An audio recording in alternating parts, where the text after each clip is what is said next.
আগের ভিডিওতে তোমাদেরকে এই রেড কালারের টপটা দেখিয়েছিলাম, পুজোর ড্রেস।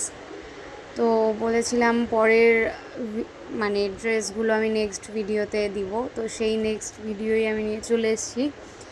তো দেখো এই চুড়িদারটা আমি মিশোতে অর্ডার করেছি, তো সেটা চলে এসছে। দেখো যে ক্যাটলগটা তোমরা স্ক্রিনে দেখতে পারছো, আমি এরমই দেখে আর কি অর্ডার করেছিলাম, বাট একটু চেঞ্জ এসছে ড্রেসটা। বাট ঠিক আছে, কোনো ব্যাপার না। এমনিতেও আমি ড্রেস নিয়ে একটু ভেদাভেদটা কম করি, কারণ আমার কাছে একটা ড্রেস নতুন ড্রেস হলেই হলো, পরলেই হলো, একটু ভালো হলেই হলো। একটা ড্রেস যাই বা কতদিন, তাই না? আর এমনিতেও ড্রেস তো মেয়েদের ড্রেস মানে আমার তো ভীষণ পছন্দ। একটা নতুন ড্রেস হলেই হলো, কিছুদিন পরও তারপর আবার চেঞ্জ চলবে না, এরম একটা ব্যাপার। মানে বলে না যে হ্যাঁ, একটা তো কথাই আছে যে কোথাও গেলে নতুন ড্রেস পরার থাকে না মেয়েদের, মানে ঘরে থাকে না, আর হচ্ছে আলমারিতে রাখারও জায়গা নেই। তো তেমন দশা হচ্ছে আমার, আরও অনেকেরই হয় আমি জানি। কারণ আমার কাছে হচ্ছে ড্রেস মানে শুধু কোথাও গেলেই হলো একটা নতুন আরেকটা ড্রেস লাগবে, যেখানেই যাই না কেন একটা করে নতুন ড্রেস লাগবে, মানে এত পছন্দ করি। মানে এরম হয়তো আমি একমাত্র মেয়ে আছি যার সোনা গয়নার প্রতি অতটা লোভ নেই। যে সত্যি কথা, মেয়েদের হয়ই, অনেক মেয়েদেরই হয় যে অলংকার মানে সোনার জিনিসই হচ্ছে প্রিয় হয়। বাট আমার সত্যি কথা বলতে গেলে সোনার জিনিস টিনিস অত প্রিয় না বাবা। আমার হচ্ছে ওই কোথাও গেলে একটা করে নতুন ড্রেস জুতো হলেই হলো, এতেই আমি অনেক খুশি। আমার আর কিছু চাই না, এই আমার চাওয়া পাওনা আর কি। তো দেখতেই পেলে কেমন ছিল চুড়িদারটা। তো আমার কাছে ঠিকঠাক লেগেছে, মানে অতটাও না, বাট হ্যাঁ, ওড়নাটা তেমন একটা কোয়ালিটি ঠিক ছিল না, বাট ঠিক আছে, চলবে।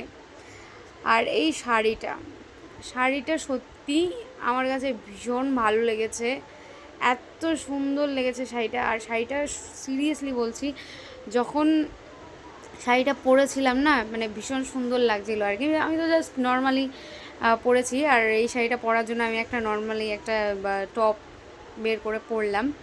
আমি তো এটার ব্লাউজ বানাবো। দেখো কবে অর্ডার করেছি, আমি বললাম না আমার টাইমই হয় না, আমি এখনও বানাতেই যেতে পারলাম না। যেতে হবে এই কয়েকদিনের মধ্যে, এই কয়েকদিন তো একদম পুজো টুজো নিয়েই ব্যস্ত ছিলাম আর কি, এর জন্য আর হলো না। তো দেখি কি ডিজাইনের কেমন কি বানাবো, ফলস পিকও করতে হবে। আর শাড়িটা আমি জাস্ট তোমাদেরকে দেখানোর জন্য নর্মালি জাস্ট একটু রকম মানে কোনো রকম পেঁচিয়ে রেখেছি। আর যদিও আমি শাড়ি পরতে পারি না, সিরিয়াসলি আমি পরতে পারি না শাড়ি। আমি কোথাও গেলে আমি একে ওকে বলে, আর বেশিরভাগই আমি যখন ভিডিও করি আমার শাড়ি আমার মা পরিয়ে দেয়। আর আরও আছে মানে শাশুড়ি মাও পরিয়ে দেয়, আরও আছে যে ওই আমার ফ্রেন্ড তারাও পরিয়ে দেয়, এই আর কি। তো শাড়িটা সত্যি আমার ভীষণ ভীষণ পছন্দ হয়েছে। এই শাড়ির যখন আমি প্রপার একদম রেডি হয়ে পুজোতে বেরোবো, সিরিয়াসলি বলছি, তখন তো দেখতেই পারবে। আমার শাড়িটা খুবই খুবই পছন্দ হয়েছে। আর এটা এই ইয়াররিংটা দেখো ভীষণ সুন্দর। তো আমি এটা হচ্ছে এই শাড়ির সাথে পরার জন্যই অর্ডার করেছি। তো আমি একটু অন্য ডিজাইনের অর্ডার করতে চেয়েছিলাম, সেই ডিজাইনটাও আমি অলরেডি অর্ডার করে ফেলেছি, নেক্সট ভিডিওতে তোমাদেরকে দেখাবো। তো এটাও আমার ভালো লাগছে, বাট আমি সব কিছুই যেটাই নিই না কেন আমার হাজব্যান্ডকে দেখিয়েই নিই। তো ও বললো যে এটা ওর কাছে বেশি ভালো লেগেছে, তো ও যেটা বলে সেটাই হচ্ছে শেষ কথা। তো ওর ভীষণ পছন্দ হয়েছে, তাই আমিও বললাম ঠিক আছে চলো তাহলে এটাই নেওয়া যাক। আর সত্যি বলতে ভালোই লাগছে, খারাপ লাগছে না। এই শাড়ির সাথে যখন পরবো আর মেকআপ টেকআপ করা থাকবে, বেশ ভালোই লাগবে। তো চলো আজকের জন্য আসছি, টাটা, দেখা হচ্ছে নেক্সট ভিডিও।